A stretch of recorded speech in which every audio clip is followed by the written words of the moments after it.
হাসিনা বেগম তো বিধবা হয়েছিল, বিয়ে করেনি কেন? হাসিনা বেগম বাংলাদেশের প্রধানমন্ত্রী, দুপুরে তার বাড়িতে রান্না হয়েছে দেশি মুরগি, হাঁসের মাংস, সব বাবুর্চি রান্না করেছে, ইলিশ মাছ, পাবদা মাছ, পাম্পলেট মাছ, সব কিচেনে রেডি, খানা খাবে। আলটিমেট দেয়া হলো 45 মিনিটের ভেতর আপনাকে দেশ ছাড়তে হবে। রাঁধা ভাত খেতে দেয়নি, তার নাম আল্লাহ। জোরে বলুন সুবহানাল্লাহ। রাঁধা ভাত খেতে দেয়নি, তার নাম আল্লাহ। তোমার বাড়িতে রান্না ভাত থাকবে, মৃত্যুর ডাক চলে এলে আল্লাহর কসম তোমার আর খাওয়ার সুযোগ নাই। আল্লাহ এটা প্রমাণ করিয়েছে। দুনিয়ার যত বড় রাজা বাদশা হোক, কেউ যদি জালিম হয়, মজলুমের দোয়াকে আল্লাহ কবুল করে নিবে। আলেমদের প্রতি যে অত্যাচার করেছে, আয়না ঘরে যে অত্যাচার করেছে, আল্লাহ দোয়াকে কবুল করেছে আলেমদের, এবং আল্লাহ তাকে দেশ ছাড়া করেছে। ভাতটাও খেতে দেয়নি দুপুরে, চোখের পানি ফেলিয়ে দেশ ছাড়তে হয়েছে। কিছু মানুষ বলছে এরকম করা উচিত হয়নি। ও নিজের চোখের পানি ফেলছে, তুমি তার চোখের পানি দেখলে। হাজারো মা বাপের কোল খালি হয়ে গেছে বাংলাদেশে আয়না ঘরে, তাদের পরিবার হারিয়ে গেছে, তাদের চোখের পানি তুমি একবারও দেখতে পাও না। যার বাপ হারিয়ে গেছে, যার পরিবার, একজন মিলিটারি মেজর আয়না ঘরে ছিল, বেরিয়ে এসে যখন সে তার পরিবারের কাছে গেল, দেখলো তার স্ত্রী 5 বছর পরে অন্যজনের সঙ্গে বিবাহ করে নিয়েছে।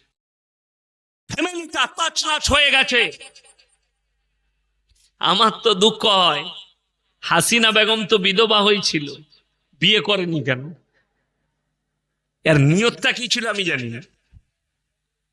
বড় কষ্ট লাগে যারা মনে করছেন জালিম হব আর আমার জুলুমের শিকার হয়ে মানুষ বেঁচে থাকবে। আল্লাহর কসম করে বলছি, কেউ যদি জালিম হন, আমার এই কথাটা নোট করে যান, তোমার মৃত্যু, তোমার পতন খুব তাড়াতাড়ি আছে। কেউ যদি জালিম হয়, আল্লাহ আপনাকে বল দিয়েছে, আল্লাহ আপনাকে যোগ্যতা দিয়েছে, চেয়ার দিয়েছে, আপনি জালিম হবেন না, জুলুম করবেন না মাজলুমের ওপরে।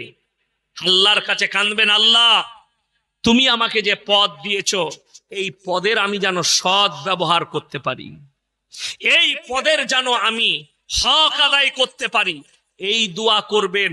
আমি যেন হকের ওপরে টিকতে পারি, এই দোয়া করবেন। আমি কোনো বিয়ের অনুষ্ঠান বাড়িতে খানা খেতে যাই না, ছেড়ে দিয়েছি। তার কারণ কি জানো? নাংটামার কারণে। নাংটা গিয়ে একটা প্যান্ডেলে ছেলে মেয়ে একসাথে খাচ্ছে, তাদের পোশাক থেকে, মায়েদের পোশাক থেকে শয়তানরাও লজ্জা পায়। আমি যাওয়া ছেড়ে দিয়েছি। বিয়েতে গান বাজনা করে, বেটার বিয়েতে পণ লিচ্ছে, আমাদের মতো মৌলবীকে হারাম খাওয়াবে, আর আমি সেই অনুষ্ঠানে বসে খাবো। আমি আল্লাহর কাছে জবাব দিতে পারবো না, আমি পারবো না। ওই জন্য আমি বিয়ে খাওয়া ছেড়ে দিয়েছি। আমাকে একজন দাওয়াত দিয়েছে খুশি করে, হুজুর আমার বেটার বিয়েতে যাবেন। কোথায় হচ্ছে? অমুক জায়গায়। যাবো ইনশাল্লাহ। সুন্নত তরিকায় বিয়ে তো বাবা। বলে জি, 1 টাকা পণ লিনি। আমরা আলহামদুলিল্লাহ। আমরা বরযাত্রী কত যাবে বাপ? বলে ওই বরযাত্রী আমার একটু লোকজন বেশি তো 350টার মতো যাবে। আমরা তোর বিয়েটাই খাওয়া হারাম। কি কায়দা বলুন তো? পণ নেবো না, তোর বীজ কিন্তু অন্যদিকে মারবো, এই দিকে মারবো না, এরকম করে ঘুরিয়ে তোর বীজ মারবো।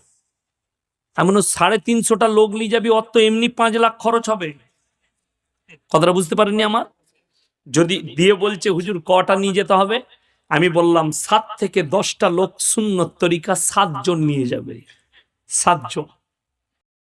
আমার বিয়েতে আমার শ্বশুর বলেছে কজন আসবে, আমি বললাম চিন্তা নাই, 2 জনের খানা করলে আমরা 7 জন যাব, ভাগ করে খেয়ে নেব। বলে আমরা তোমাদের যতগুলো আসবে আগের দিনে 3 দিন আগে বলে দিবে, আমার 200টা যাবে না 300টা যাবে, ইনশাআল্লাহ 100 টাকা কেজি চালের বিরিয়ানি খাইয়ে দেবো, খেয়ে চলে যাবে। তোমার যত পারবে আসবে, আমার 7টার বেশি যাবে না। কেন? বড় কষ্ট লাগে যে বাপ 18 বছর পর্যন্ত বিটিকে পেলেছে, খাইয়ে মানুষ করেছে, সে তোমার হাতে তুলে দিচ্ছে। আর তোমরা আমি দিনাজপুরের খবর জানি, মুর্শিদাবাদের খবর জানি, মালদার খবর জানি। বিয়েতে জামাইকে জমি বেচেও মোটরসাইকেল লাগে। রাগ করছেন? যত সেলফ দাববে দাবো শ্বশুরের পয়সায়, কবরে যা বুঝতে পারবি সেলফ কাকে বলে। তোর পেছনে এমন সেলফ লাগাবে, তলায় যাবি আর উপরে আসবি, বেরিয়ে যাবে তোমার সেলফ টিপা। আমি যুবক দিকে বলে যাচ্ছি, কেউ এই ধরনের হারাম লিবেন না, জোরে বলুন ইনশাআল্লাহ। এরপর বলে দিই, কোন শ্বশুর যদি খুশি করে দেয় যে না না একদম না, আমি এটা খুশি করে দিচ্ছি, নির্দ্বিধায় নিবেন। খুশি করে দিলে জুবানে উচ্চারণ করবেন না। আমার বিয়ের পরে প্রথম বৎসর ঈদেতে আমার স্ত্রীকে আমার শ্বশুর বলেছে, শ্বশুর আবার আমার নিজের ফুপা, ফুপুর মেয়ের সঙ্গে বিয়ে হয়েছে, জামাইকে জিজ্ঞেস করবে ক মিটার ছিট লাগবে। আমি বললাম তোর বাপকে বলবি গাঁয়ের লোকের ক মিটার লাগবে, বর্ধমান থেকে ধরিয়ে দেবো, টেনে নিতে বলবি। আমার বাপের অভাব কোথায় আছে? অভাব গেলে ভিক্ষা চাইতাম। কিন্তু শ্বশুর কুরবানির দিনে নামাজ পড়তে গেছে বিয়ায়, সালা আন্ডার প্যান্টটাও বিয়াই বিয়াই গুঁদাচ্ছে মেয়ের বাপে, জামাই নামাজ পড়তে গেছে লুঙ্গিটাও গুঁদাচ্ছে। বুঝলি, আমার আব্বাজি শিক্ষা দিয়েছে, জীবনে একটা গেঞ্জি পর্যন্ত চাইবে না, বরঞ্চ তোমাকে আল্লাহ দিয়েছে, তুমি খোঁজ রাখবে, রমজান মাসে ঈদেতে তাদের কাপড় জামা তুমি পৌঁছাবে।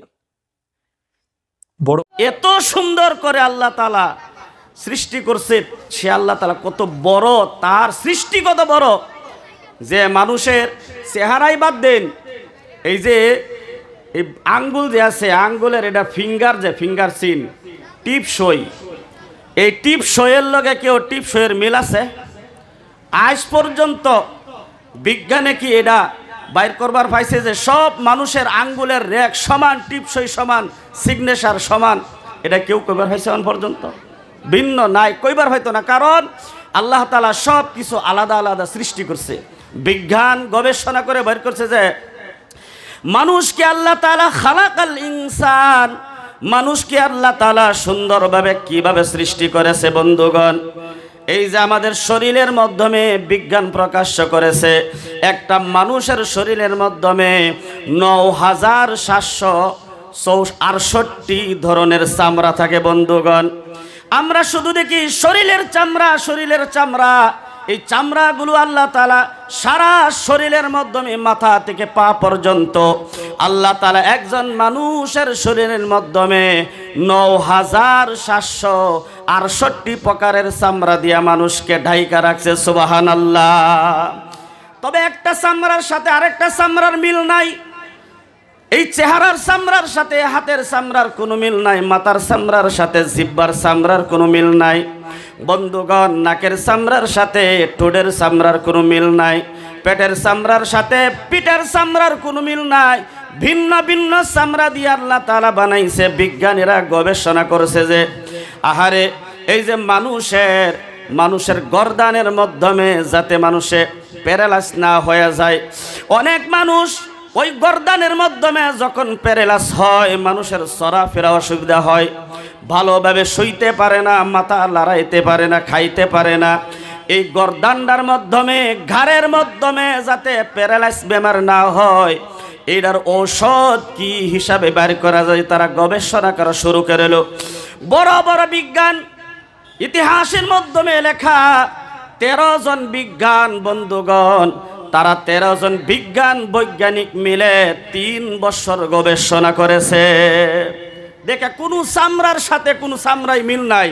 এই গর্দানের মধ্যে যাতে, গাড়ের মধ্যে প্যারালাইজ বেমার যাতে না হয়, এটার ঔষধ কিভাবে বের করা যায়।